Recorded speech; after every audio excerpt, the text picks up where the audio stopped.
I get asked this question all the time. What is the single best credit card I should get right now? The reality is, banks don't just look at your credit score and hand over their best products. They run your application through hidden, sequential approval algorithms that analyze your exact history of opening cards. This roadmap shows exactly how to navigate that system. We break it down into three specific phases: foundation, the rule of five, and expansion. Make the wrong turn and you hit an algorithmic dead end. Your objective here is straightforward. We want to extract the maximum amount of cash and travel value from welcome bonuses in the shortest amount of time, completely avoiding those automatic denials. To do that, you have to follow one universal baseline rule across this entire roadmap. You need to wait 3 to 6 months between every single card application. First, spacing out your applications gives the hard inquiries on your credit report time to settle and fall off. Second, it stops banks from looking at your file and flagging you for desperate, risky credit-seeking behavior.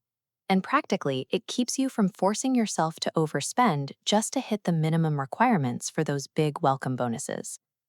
Pacing yourself requires patience, but trading that instant gratification for a strict timeline is the only reliable way to permanently lock in tens of thousands of dollars in rewards, rather than facing a lifetime of automatic denials. If you are starting with zero credit cards, you are immediately going to hit the industry's classic catch-22. You need a solid credit history to get approved for a card, but you can't build that history without a card in the first place. This flowchart shows your two ways in. Option A is going for a student or starter card, like the Discover It Student or Chase Freedom Rise, which requires zero annual fees. Getting one of these establishes your initial baseline profile. You make on-time payments, and your credit history begins to age. The trade-off is that your starting credit limit will be incredibly low, and the cashback rewards are going to be pretty basic compared to what else is on the market. If you apply for a starter card and get denied, you move to option B, the secured credit card.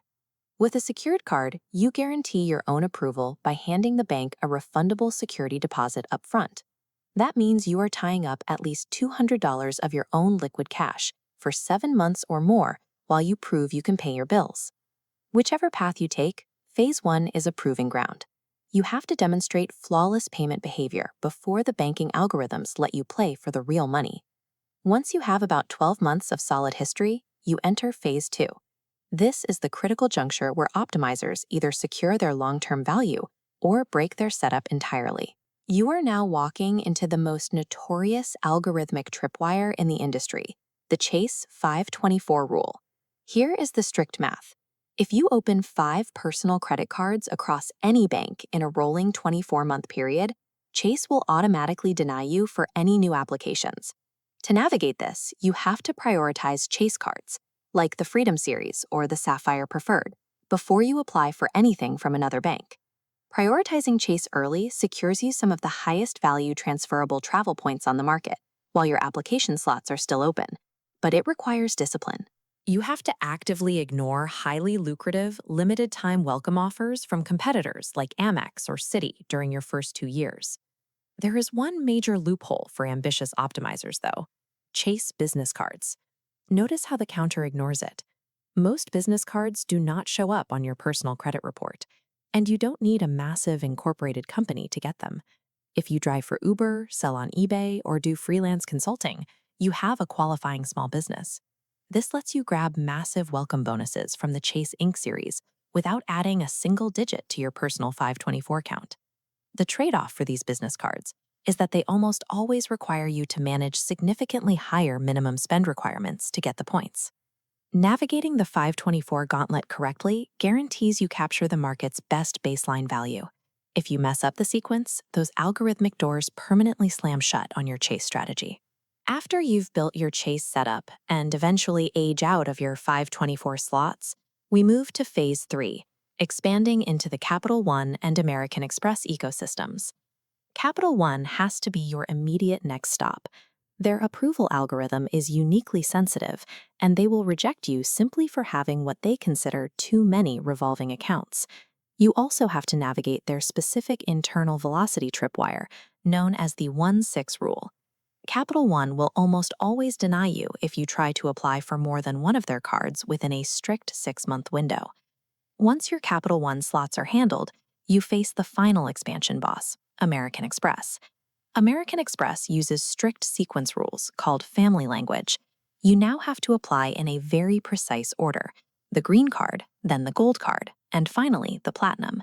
Moving up that ladder one step at a time ensures you remain eligible to collect every single one of those massive welcome bonuses. But if you jump straight to the premium platinum card first, the algorithm permanently locks you out of the welcome bonuses for the lower tier green and gold cards. Phase 3 is a meticulous game of navigating velocity algorithms to avoid being permanently locked out of premium travel ecosystems. Now that your foundation is built and you know how to navigate the algorithms, you reach a final fork in the road. You have to choose your optimization path based entirely on your lifestyle.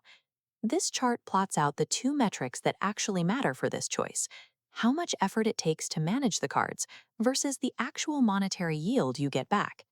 If you want automated rewards with zero mental overhead, you are a simplicity seeker. You belong on Team Cashback, prioritizing cards with flat earning rates and no annual fees. By avoiding complex transfer portals and partner airlines, your setup is effortless. But you have to accept a mathematically capped return. You will never achieve those massive, outsized point valuations. On the other hand, if you are willing to treat your wallet like a spreadsheet, you are an ROI optimizer. You are aiming for team travel. This requires paying high upfront annual fees and learning to navigate complex transfer portals. The payoff for that friction is massive. You unlock thousands of dollars in subsidized premium flights and luxury hotels that completely dwarf the returns of a standard cashback setup. Following this roadmap requires aligning your application timeline with corporate algorithms to extract the exact type of value your lifestyle will tolerate.